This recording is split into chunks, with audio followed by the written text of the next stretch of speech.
Let's take a look at using the Smart Grinder Pro, which lets you grind intelligently with dosing IQ technology.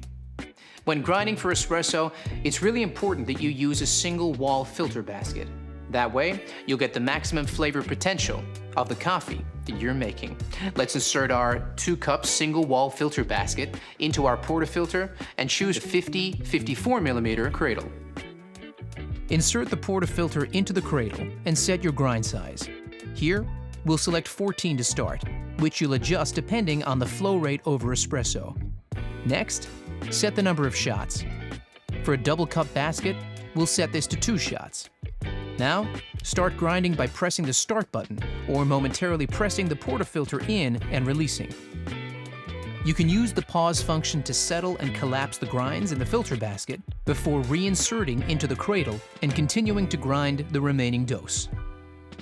While it can look like there's too much coffee in the portafilter, all you need to do is tamp and trim. Collapse the grinds into the portafilter before using the tamper and applying firm pressure with a slight twist to finish.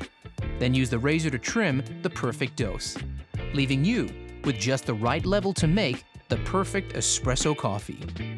Remember, you can adjust your grind size to fine-tune your extraction if required.